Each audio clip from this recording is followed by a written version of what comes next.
A próxima pergunta que eu quero responder é como, então, como adquirir mais autoconhecimento?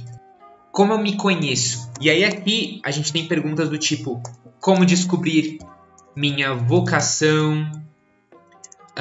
Como saber do que eu gosto? Como ter um propósito, ou descobrir meu propósito, certo? Todas as perguntas vocês talvez já tenham feito na vida.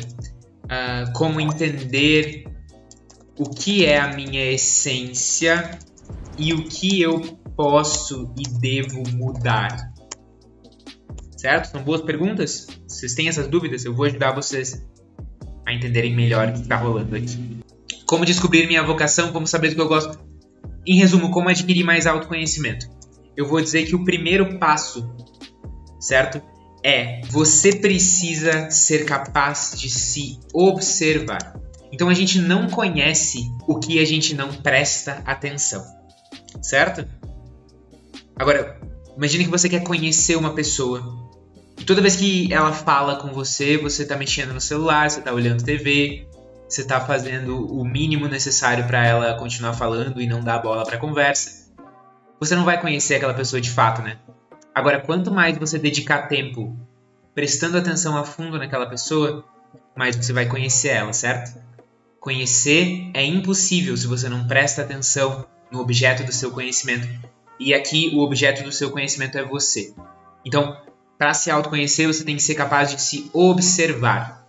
Ok? A gente sempre usa a metáfora que você deve se observar como o gato observa o rato prestes a sair da toca. O gato ele tem um desejo intenso de devorar o ratinho, então ele fica o tempo todo vigiando na portinha, naquele buraco da parede de onde sai o ratinho, né? No Tom e Jerry. A gente tem que ter essa mentalidade. A gente tem que estar se observando. Como que a gente faz isso? Primeiro, você tem que escolher algumas coisas para observar em si mesmo, certo? Então, por exemplo, digamos que você tem dificuldade de dizer não. Você escolhe. Para minha tarefa de autoconhecimento essa semana, eu vou observar todas as vezes em que eu tiver vontade de dizer não e não conseguir, certo? E aí você faz o exercício do gato e do rato. Você está conversando com a pessoa, está entrando num assunto que você não gostaria de entrar, está com vontade de dizer não, você vai se observar naquele momento. E no fim da semana, na sua próxima sessão de terapia, no seu momento de reflexão no fim de semana, você vai parar e pensar. Como foram as vezes em que eu não consegui dizer não? O que eu senti na hora? O que eu tive medo que acontecesse? Certo? Então, você escolhe um aspecto para observar. A gente não consegue observar tudo sobre nós mesmos o tempo todo. A gente tem que escolher um aspecto específico para observar. 3. Você se observa e reúne as experiências. Certo? No momento de reflexão, você avalia a presença de padrões no que você viveu. Esses são os passos do autoconhecimento. Eu escolho algo para observar, eu me observo, reúno as experiências, eu separo um momento de reflexão e eu avalio a presença de padrões naquilo. Então eu olho para todos os momentos em que eu tive vontade de dizer não e não consegui e penso, o que tinha em comum em todos esses momentos? Será que era o que eu pensei? O pensamento de que a pessoa vai se sentir magoada se eu me impor? Será que são as emoções que eu senti? O aperto no peito, o frio na barriga? Será que foram as palavras que eu usei, o silêncio que eu tive? E aí eu avalio também se alguma das situações quebrou o padrão. Então, peraí, teve algum momento na semana que em vez de repetir esse padrão que você sempre repete, você fez o contrário? Você conseguiu dizer não? E aí você olha mais a fundo ainda para esse ponto brilhante no meio da escuridão. O que eu fiz, cara, que me permitiu naquela hora dizer não? O que me veio à cabeça? Será que foi a live do Henrique que me veio à cabeça? Ou foi porque eu sabia que palavras usar? Ou porque com aquela pessoa era mais fácil? Certo? Nesse momento, olha o quinto passo. Avalie também os pontos opostos ao padrão que se repetiu.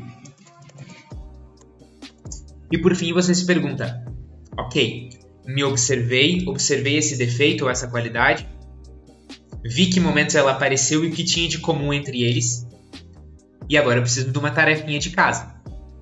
Isso aqui que eu estou descrevendo para vocês é quase como se fosse uma sessão de terapia, porque é exatamente isso que a gente faz na terapia.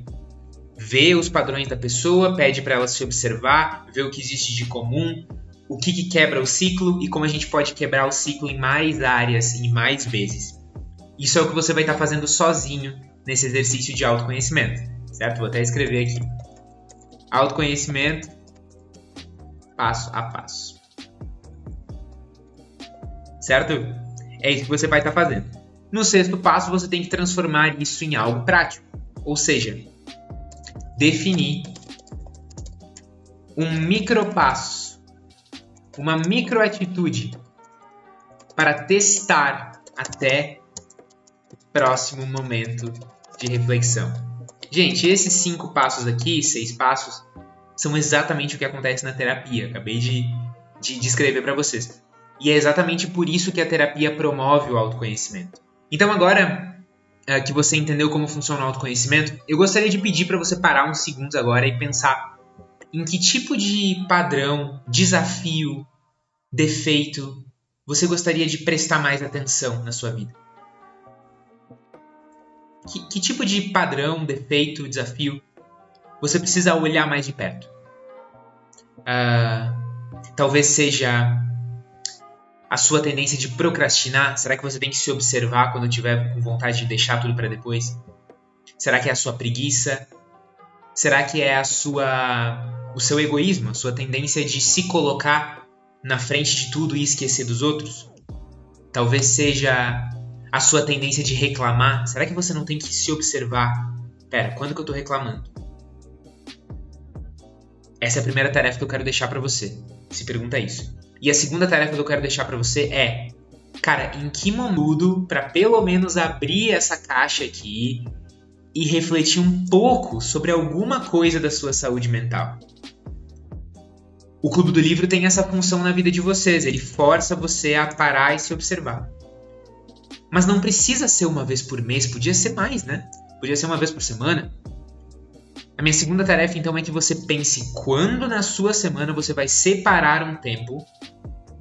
Você vai separar um tempo para refletir sobre os padrões que você está observando.